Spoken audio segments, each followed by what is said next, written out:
അത് കഴിഞ്ഞ് ബൈക്കിൽ പോകുന്ന ആളുകൾ, അത് കഴിഞ്ഞ് ഓട്ടോറിക്ഷ, ദെൻ കാറ്, അങ്ങനെ മേലോട്ട് അങ്ങനെ പോകും.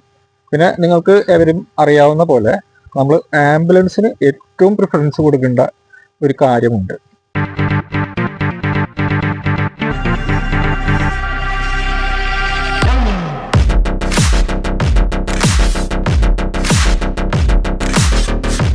ഹലോ, നമസ്കാരം.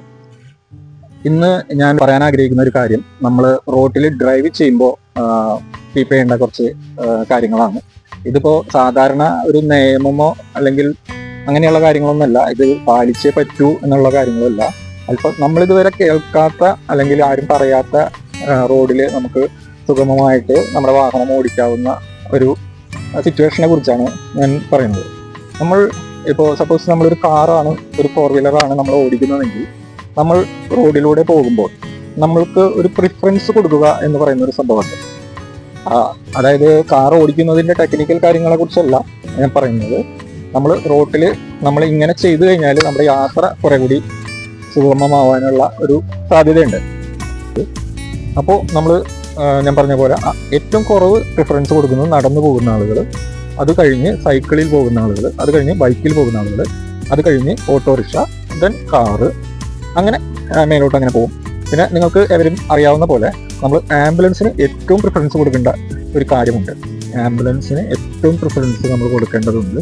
അതുപോലെ നമ്മുടെ അഗ്നിശമന സേന, അവർക്കും നമ്മൾ ഒരു പ്രൈമായിട്ടുള്ള ഒരു ഇത് കൊടുക്കേണ്ടതുണ്ട്, അല്ലെങ്കിൽ ഒരു പ്രിഫറൻസ് കൊടുക്കേണ്ടതുണ്ട്. പിന്നെ അതുപോലെ വാഹനങ്ങളുടെ വലിപ്പം അനുസരിച്ച് ഇപ്പോൾ ലൈൻ ബസ്സിന് ഒരു പ്രിഫറൻസ്, നമ്മൾ പിന്നെ ടൂറിസ്റ്റ് ബസ്സിന് ഒരു പ്രിഫറൻസ്, അതിന് മേലെ ടോറസ് പോലെയുള്ള വണ്ടികൾക്ക് ഒരുപാട് ചക്രങ്ങളും ഒരുപാട് നീളമുള്ള ടോറസ്, ടിപ്പർ ലോറികൾ, അതുപോലെ കണ്ടെയ്നറുകൾ കൊണ്ടുപോകുന്ന ലോറികൾ, പിന്നെ ആ ലോറികളിൽ തന്നെ നമ്മൾ ഇൻഫ്ലേമബിൾ ആയിട്ടുള്ള സംഗതികൾ, പെട്രോൾ, ഡീസൽ അതുപോലെയുള്ള സംഗതികൾ കൊണ്ടുപോകുന്ന കെമിക്കൽസ്, അത്തരത്തിലുള്ള സംഗതികൾ കൊണ്ടുപോകുന്നതിനും നമ്മൾ വളരെ പ്രാധാന്യം കൊടുക്കേണ്ടതുണ്ട്. ഇപ്പോൾ ഞാനൊരു ഈ പ്രിഫറൻസിൻ്റെ കാര്യം പറഞ്ഞപ്പോൾ അതിൽ നമ്മളിപ്പോൾ ആംബുലൻസ് എന്ന് പറയുന്ന ഒരു സംഭവം പലരും ചെയ്യാറുള്ള ഒരു കാര്യം എന്ന് വെച്ച് കഴിഞ്ഞാൽ, ആംബുലൻസിന് പ്രിഫറൻസ് കൊടുക്കുമ്പോൾ പലരും ആംബുലൻസിലേക്ക് നോക്കിയിട്ട് ആംബുലൻസിൽ ഡ്രൈവർ മാത്രമേ ഉള്ളൂ, അല്ലെങ്കിൽ അതിനകത്ത് വേറെ ആരും കാണുന്നില്ല, അപ്പോൾ അവർ അത്ര ധൃതി പിടിച്ച് പോകണ്ട, കുറച്ച് സാവകാശമൊക്കെ പോയാൽ മതി എന്നുള്ള ഒരു അസംഷനിലാണ് പലരും കാണിക്കാറുള്ളത്. അതായത് നമുക്ക് ഒഴിഞ്ഞു കൊടുക്കാൻ സാഹചര്യം ഉണ്ടായിട്ടും അവൻ അത്ര വേഗത്തിലൊന്നും പോകണ്ട എന്നുള്ള ഒരു മനോഭാവത്തോട് കൂടിയിട്ട് നമ്മൾ ഇത് ചെയ്യാറുണ്ട്. ഇനി ഞാൻ നടന്നു പോകുന്നവരുടെ കാര്യം, ബൈക്കിൻ്റെ കാര്യം, ബൈക്ക് മുതൽ ഞാൻ പറയാം. ഇപ്പോൾ ബൈക്കിൽ യാത്ര ചെയ്യുന്ന ഒരാൾക്ക് ബൈക്കിൽ തന്നെ പ്രിഫറൻസിന് വ്യത്യാസമുണ്ട്.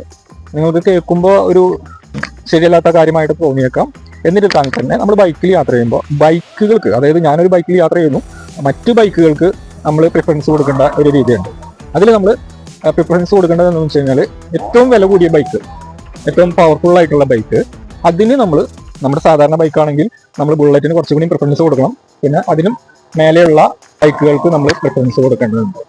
പിന്നെ അത് കഴിഞ്ഞ് നമ്മൾ കാറുകളിലേക്ക് വരുമ്പോൾ നമ്മൾ മാരുതി 800-ൽ പോകുന്ന ആളും ഹോണ്ടയുടെ കാറിൽ പോകുന്ന ആളും ഇനിയിപ്പോൾ റോൾസ് റോയ്സിൽ പോകുന്ന കാറും, അത് നിങ്ങൾക്ക് അറിയാലോ, സാധാരണ യാത്ര ചെയ്യുന്ന കാറുകളുടെ ഒരു പാറ്റേൺ നിങ്ങൾക്കറിയാം. ഈ കാറുകളുടെ കാര്യത്തിൽ ആളുകൾ ഡെഫിനറ്റായിട്ട് ചെയ്യുന്ന ഒരു കാര്യം എന്ന് വെച്ച് കഴിഞ്ഞാൽ, സൈക്കിളിലായിക്കോട്ടെ, അതുപോലെ നടന്നു പോകുമ്പോഴായിക്കോട്ടെ, ചില ജംഗ്ഷനിലൊക്കെ ചിലപ്പോൾ അങ്ങനെ നടന്നു പോകുമ്പോഴായിക്കോട്ടെ, അതുപോലെ ബൈക്ക്, കാറ്, ഇങ്ങനെയുള്ള സംഭവങ്ങളൊക്കെ ഡെഫിനറ്റായിട്ട് അവർക്ക് സൈഡ് കൊടുക്കാതെയും, അതുപോലെ അവരെങ്ങനെ എത്ര തിരക്കിലൊന്നും പോകണ്ട എന്നുള്ളൊരു രീതിയിൽ നമ്മൾ കാണാറുണ്ട്. അത് ഒരിക്കലും ശരിയായിട്ടുള്ള കാര്യമല്ല. അതായത് നമ്മൾ പവർഫുള്ളായിട്ടുള്ള അല്ലെങ്കിൽ വളരെ വില കൂടിയ റോൾസ് റോയ്സ് പോലെയുള്ള കാറുകൾക്ക്, അതുപോലെ അതിങ്ങനെ കുറഞ്ഞു വരുമ്പോൾ ഹോണ്ട സിറ്റിക്ക്, അതുപോലെ ഒരു കാറ്റഗറി, നമ്മൾ വാഹനം ഓടിക്കുന്ന, കാർ ഓടിക്കുന്ന എല്ലാവർക്കും തന്നെ അറിയാം ആ വാഹനത്തെക്കുറിച്ച്. അതായത് നമുക്ക് നമ്മുടെ റോഡിൽ കണ്ടുമുട്ടേണ്ട വാഹനങ്ങളെക്കുറിച്ച്, അത് ഇന്നോവ, അതുപോലെ ആ സൈസും നമ്മളൊന്ന് പ്രിഫർ ചെയ്യേണ്ടതുണ്ട്. ഇത്തരം കാര്യങ്ങൾ.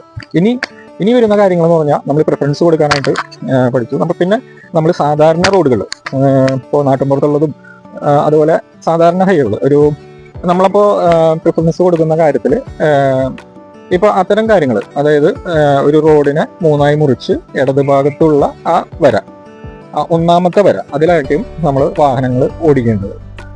അപ്പോൾ ഓപ്പോസിറ്റ് വരുന്ന വണ്ടി വലിയ വാഹനമാണെങ്കിൽ അതിനനുസരിച്ച് നമ്മൾ സൈഡ് കൊടുക്കണം. പക്ഷെ നോർമലി നമ്മൾ ആ ഒരു വര കീപ്പ് ചെയ്ത് പോകാൻ, റോഡിൽ അത്തരം വരകളൊന്നും വരച്ചിട്ടില്ല. ഇത് നമ്മളൊരു ഇമാജിനറി ആയിട്ടുള്ളൊരു വരയാണ്. നമ്മൾ ഇതുവരെ പറഞ്ഞതിൽ നമ്മൾ ഈ പ്രിഫറൻസ് കൊടുക്കുക എന്ന് പറയുമ്പോൾ, ഇപ്പോൾ നടന്നു പോകുന്ന ആൾക്ക് ഏറ്റവും കുറവ് പ്രിഫറൻസ് എന്ന് പറയുമ്പോൾ പലരും നെറ്റ് ചൊളിക്കുന്നതായിട്ട്, അല്ലെങ്കിൽ നെറ്റ് ചൊളിക്കാൻ സാധ്യതയുണ്ട്. അപ്പൊ അതിനൊരു കാര്യം എന്താണെന്ന് വെച്ച് കഴിഞ്ഞാൽ, ഇപ്പോൾ ഒരു ബസ് ഡ്രൈവർ ആണെന്ന് വിചാരിച്ചു, അങ്ങനെ ആളുടെ മേത്ത് വണ്ടി ഇടിക്കാനുള്ള ഒരു സാധ്യതയുണ്ട്. ആ സാധ്യത ഒഴിവാക്കുമ്പോൾ ആ ബസ്സിലുള്ളവർ മുഴുവൻ പ്രശ്നത്തിലാവാൻ, അല്ലെങ്കിൽ അവർക്ക് അപകടം പറ്റാനുള്ള സാധ്യത ഉണ്ടെങ്കിൽ അവിടെ നമ്മളൊരു ചോയ്സ്, അതൊക്കെ നിമിഷാർദ്ധത്തിൽ നമ്മൾ ചെയ്യുന്ന കാര്യങ്ങളാണ്. പക്ഷെ നമ്മുടെ മൈൻഡിൽ ഇങ്ങനെ ഒരു സംഭവം ഉണ്ടെങ്കിൽ എന്താ പറയുക, അത് തീർച്ചയായിട്ടും നമ്മൾ ഉപയോഗിച്ചിരിക്കും. എന്ന് വെച്ച് വഴിയാത്രക്കാരന് ലാസ്റ്റ് പ്രിഫറൻസ് ആണ്. അപ്പം ഞാൻ പടത്തിൽ പോകും, അപ്പോൾ ആൾക്ക് എന്ത് പറ്റിയാലും കുഴപ്പമില്ല, അങ്ങനെയുള്ള ഒരു കാര്യമല്ല ഇവർ പറയുന്നത്. പിന്നെ പ്രിഫറൻസും വണ്ടി ഓടിക്കേണ്ട ആ ഒരു ലെവലും നമ്മൾ പറഞ്ഞു. പിന്നെ നമ്മൾ വലിയ ഹൈവേകൾ 6 വരി പാതയിലൊക്കെ പോകുമ്പോൾ നമ്മുടെ സ്പീഡ് അനുസരിച്ച്, അത് നിങ്ങൾക്ക് എല്ലാവർക്കും അറിയാവുന്ന രീതിയിൽ നമ്മുടെ സ്പീഡ് അനുസരിച്ച് ആ സ്പീഡിലുള്ള ആ റോയിൽ തന്നെ വാഹനം ഓടിക്കാനായിട്ട് നമ്മൾ ശ്രദ്ധിക്കേണ്ടതാണ്. അത് കഴിഞ്ഞ് ഇനി യാത്ര സുഗമമായിട്ട് പോകാനായിട്ട് നമ്മൾ മനസ്സിലാക്കേണ്ട ഒരു കാര്യം എന്ന് വെച്ച് കഴിഞ്ഞാൽ, അപ്പോൾ ഏത് വാഹനത്തിലായിക്കോട്ടെ, കാറിലായിക്കോട്ടെ ബസ്സിലായിക്കോട്ടെ, കാറാണ് നമ്മൾ ഒരു പ്രൈവറ്റ് അല്ലെങ്കിൽ നമ്മൾ ബൈക്ക് എന്ന് പറയുന്ന സംഭവങ്ങളൊക്കെയാണ് പ്രൈവറ്റ്. അതായത് നമ്മളൊരു ഫാമിലി ആയിട്ടോ മറ്റോ ഇങ്ങനെ പോകുന്നു, നമ്മളൊരു കല്യാണത്തിന് പോകുന്നു, അല്ലെങ്കിൽ ഒരു മീറ്റിങ്ങിന് പോകുന്നു, അല്ലെങ്കിൽ അതുപോലെയുള്ള കാര്യങ്ങൾ, എന്തെങ്കിലും ഫംഗ്ഷന് പോകുന്നു, അങ്ങനെയുള്ള കാര്യങ്ങളിൽ ഇപ്പോൾ ഒരു കാറ് ഉദാഹരണമായിട്ട് എടുക്കാം. അപ്പോൾ അങ്ങനെ നമ്മൾ പോകുന്ന സമയത്ത് ഇതുപോലെ നമ്മൾ റോഡിൽ ഓടിക്കൊണ്ടിരിക്കുമ്പോൾ ചില ആളുകൾ നിയമം തെറ്റിച്ച്, അതായത് ഇടതുഭാഗത്ത് കൂടെ വണ്ടി ഓടിക്കണം എന്നുള്ളതാണ് നമ്മുടെ നാട്ടിലെ നിയമം. ആ നിയമം തെറ്റിച്ചുകൊണ്ട് അവർ ചിലപ്പോൾ വലതു ഭാഗത്തോടെ എടുക്കും. പിന്നെ ഇടതുഭാഗത്തോടെ ഓവർടേക്ക് ചെയ്യാൻ പാടില്ല, ചിലർ ഓവർടേക്ക് ചെയ്ത് ഇടതുഭാഗത്തോടെ ഓവർടേക്ക് ചെയ്ത് പോകും. അങ്ങനെ ഒരുപാട് നിയമലംഘനങ്ങൾ.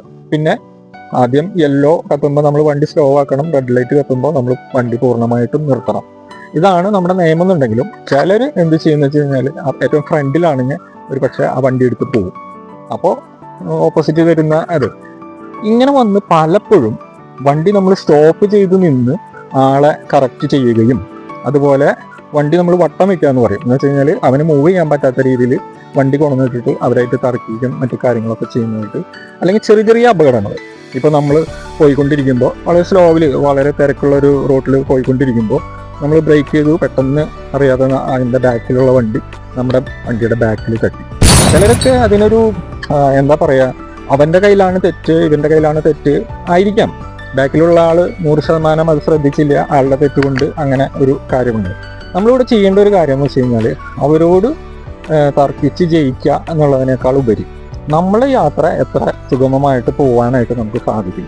ആ വ്യക്തിയോട് നമ്മളൊരു അനുരഞ്ജനത്തിൻ്റെ ഭാഷ സംസാരിക്കുക. നമുക്ക് നഷ്ടം വന്നിട്ടുണ്ടെങ്കിൽ, പിന്നെ നമ്മളുടെ ഭാഗത്തുനിന്ന് ചിന്തിക്കുമ്പോൾ നമുക്ക് നഷ്ടം വന്നിട്ടുണ്ടെങ്കിൽ അത് പൈസയായിട്ട് സെറ്റിൽ ചെയ്യാൻ പറ്റുന്നുണ്ടെങ്കിൽ അങ്ങനെ, അല്ലെങ്കിൽ എന്താ പറയുക, ആളായിട്ട് സംസാരിച്ച് ഒരു അനുരഞ്ജനത്തിന്, അതായത് ഇപ്പം എൻ്റെ വണ്ടിക്ക് അങ്ങനെ പറ്റി പക്ഷെ എനിക്കത് ബെയർ ചെയ്യാനുള്ള കപ്പാസിറ്റി ഉണ്ടെങ്കിൽ നമ്മളവിടെ ഒരു ടഗ് അല്ലെങ്കിൽ ഒരു സംഘർഷം ഒഴിവാക്കിക്കൊണ്ട് മുന്നോട്ട് പോകുന്നതാണ് എപ്പോഴും നല്ലത്.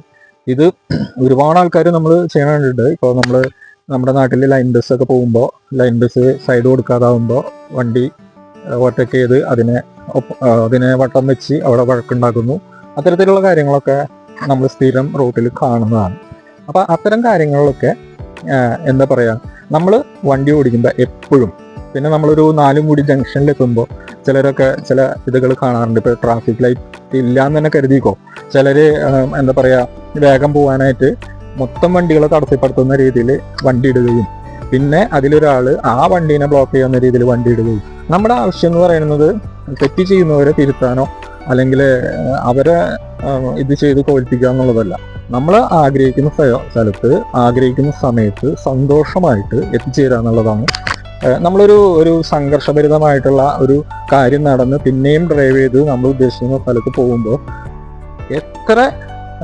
എത്ര നിയന്ത്രിച്ചാലും ആ ഒരു സംഘർഷം നമ്മുടെ മനസ്സിലുണ്ടാവും. അപ്പോൾ നമ്മൾ ചെന്ന് കയറുന്ന സ്ഥലത്താണെങ്കിലും നമുക്ക് ആ ഒരു കാം ആൻഡ് ക്വയറ്റായിട്ട് ഡീൽ ചെയ്യാനുള്ള ഒരു ഇതുണ്ടാവില്ല. തന്നെയല്ല നമ്മുടെ മനസ്സമാധാനം പോയിട്ടുണ്ടാവും. ഇനിയിപ്പോൾ വല്ല കയ്യേറ്റങ്ങളോ അല്ലെങ്കിൽ മറ്റാൾക്ക് വളരെ ഗുരുതരമായിട്ട് മനസ്സിന് അതായത് ശരീരത്തിനല്ല മുറിവേറ്റിട്ടുണ്ടെങ്കിൽ ആൾ നമ്മളെ പക വീട്ടാനുള്ള ഒരു സാധ്യത അതിനകത്ത് വരുന്നുണ്ട്. നമ്മുടെ നമ്പർ നോട്ട് ചെയ്ത് നമ്മൾ ചേസ് ചെയ്ത് വന്ന് അങ്ങനെയൊക്കെ ആളുകൾ നമ്മുടെ ഇടയിലുണ്ട്. എല്ലാവരും അങ്ങനെ ചെയ്യുന്നല്ല പറയുന്നത്. അപ്പോൾ തീർച്ചയായിട്ടും നമ്മൾ ഈ ഉണ്ടാകുന്ന എല്ലാ കാര്യങ്ങളെയും അനുരഞ്ജനത്തിൽ പോവാന്നുള്ളതാണ് ഏറ്റവും നല്ല കാര്യം. ഇനി ഏറ്റവും വലിയൊരു വിഷയം വരുന്നതെന്ന് വെച്ച് കഴിഞ്ഞാൽ, ഒരു ഇടുങ്ങിയ റോഡിൽ ഞാനൊരു കാറിൽ പോകുന്നു, ഓപ്പോസിറ്റ് ഒരു ഓട്ടോറിക്ഷ വരുന്നു. അങ്ങനെ വരുമ്പോൾ രണ്ടുപേരും നോക്കുമ്പോൾ എന്ന് വെച്ച് കഴിഞ്ഞാൽ, ഓട്ടോറിക്ഷക്കാരനെ അവിടെ ഒതുക്കി നിർത്താവുന്ന ഒരു സ്ഥലം ഉണ്ടായിരുന്നു. ആള് അത് ചെയ്യാതെ നേരെ വണ്ടി കയറുകയും രണ്ട് വണ്ടിയും ബ്ലോക്കാക്കുകയും ചെയ്തു. അപ്പോൾ നമ്മൾ ഇവിടെ ഇരുന്നിട്ട് ഓട്ടോറിക്ഷക്കാരനോട് ബാക്കിൽ പോയി ആ ഗ്യാപ്പിൽ നിർത്തി ഞാൻ വണ്ടി പോട്ടെ എന്ന് പറയുന്നതിനേക്കാൾ നല്ലത് നമുക്ക് ബാക്ക് എടുത്തിട്ട് ഒരു ഓട്ടോറിക്ഷക്കാരനെ സൈഡ് കൊടുത്ത് വിടാൻ പറ്റുന്നുണ്ടെങ്കിൽ അത്തരത്തിലുള്ളൊരു ഡ്രൈവിംഗ് ആണ് നമുക്ക് സന്തോഷകരമായ ഒരു യാത്രയ്ക്ക് നല്ലത്. പിന്നീട് ഞാനൊരു ചെറിയ കഥ ഓർമ്മ വരികയാണ്. ഒരിക്കൽ ഒരാൾ പാടവരമ്പത്ത് കൂടി നടക്കുകയായിരുന്നു. എതിരെ ഒരാൾ വരുന്നുണ്ടായിരുന്നു. അവർ അരിയത്തെത്തിയപ്പോൾ എതിരെ വരുന്ന ആൾ ഇയാളോട് പറഞ്ഞു, ഞാനങ്ങനെ കണ്ട തെണ്ടികൾക്കൊന്നും വഴി ഒഴിഞ്ഞു കൊടുക്കാറില്ല എന്ന് പറഞ്ഞു. അപ്പോൾ നമ്മുടെ നടന്നു പോകുന്ന ആൾ മറുപടിയായി പറഞ്ഞു, പക്ഷേ ഞാൻ ചെയ്യാറുണ്ട് എന്ന് പറഞ്ഞ് ഒഴിഞ്ഞു പോയി. ഇനി ഞാൻ ഇതിൻ്റെ ഒരു കൺക്ലൂഷനിലേക്ക് വരികയാണ്. അപ്പോൾ നമ്മൾ ഇത് കൺക്ലൂഷനിലേക്ക് വരുമ്പോൾ നമ്മൾ റോഡിൽ പ്രിഫറൻസ് കൊടുക്കുന്ന കാര്യത്തെക്കുറിച്ച് സംസാരിച്ചു, സിഗ്നലിനെ കുറിച്ച് സംസാരിച്ചു, വണ്ടികൾ റോങ് ആയിട്ട് പോകുന്നവരെ സംസാരിച്ചു. അത്തരം കാര്യങ്ങളൊക്കെ നമ്മൾ ഇപ്പോൾ സംസാരിച്ചു കഴിഞ്ഞു. ഇതിൻ്റെ ഒരു കൺക്ലൂഷനായിട്ട് പറയുന്ന ഒരു കാര്യം എന്ന് വെച്ച് കഴിഞ്ഞാൽ, ഇതിപ്പോൾ നമ്മളൊരു ബുക്കിലോ അല്ലെങ്കിൽ ഒരു നിയമപുസ്തകത്തിലോ അല്ലെങ്കിൽ ഒരു നിയമത്തിലോ ഇങ്ങനെ പറഞ്ഞിട്ടുള്ള അല്ലെങ്കിൽ ഏതെങ്കിലും ആളുകളുടെ ഒരു എന്താ പറയുക പ്രസ്താവന ഒന്നുമല്ല. അതായത് ഞാൻ വാഹനം റോട്ടിൽ ഇറക്കുമ്പോൾ ഏറ്റവും നന്നായിട്ട് ഡ്രൈവ് ചെയ്യാനായിട്ട് കാം ആൻഡ് ക്വയറ്റായിട്ട് നിലനിൽക്കാനും നമ്മൾ സന്തോഷമായിട്ട് നമ്മുടെ ഡെസ്റ്റിനേഷനിലെത്തി അത് നമ്മൾ ജീവിതം ആസ്വദിക്കാനും നമുക്ക് ചെയ്യാൻ കഴിയുന്ന ഏറ്റവും നല്ല കാര്യങ്ങൾ ഞാൻ എടുത്തു പറയുന്നു. ഇങ്ങനെ ചെയ്യുന്നതാണ് നല്ലത്. പലരും പല സ്വഭാവക്കാരുണ്ടാവും, പക്ഷെ അതൊക്കെ അവരുടെ ഇഷ്ടം. പക്ഷെ ചില കാര്യങ്ങൾ നമ്മൾ അറിയാത്തത് കൊണ്ട് ചെയ്യണ കാര്യങ്ങളുണ്ടാവും. അവർക്ക് ഒരു ഇൻസൈറ്റ് കിട്ടുമെങ്കിൽ അതായി ആയിക്കോട്ടെ എന്ന് കരുതിയാണ് ഇത്തരത്തിലൊരു വീഡിയോ ഞാൻ പ്രസന്റ് ചെയ്യുന്നത്. ഓക്കെ, അപ്പോൾ ഇത്രയും നേരം ഈ വീഡിയോ കണ്ട് ഈ വീഡിയോയിൽ നിങ്ങൾക്ക് നല്ല രീതിയിൽ അത് മനസ്സിലാവുകയും നിങ്ങൾക്ക് നല്ലതാണെന്ന് തോന്നുകയും ചെയ്യുന്നു ഞാൻ വിചാരിക്കുന്നു. എന്തായാലും വീഡിയോ കണ്ട എല്ലാവർക്കും നന്ദി. ഇനി മറ്റൊരു വിഷയമായി നമ്മൾ വീണ്ടും കാണാം.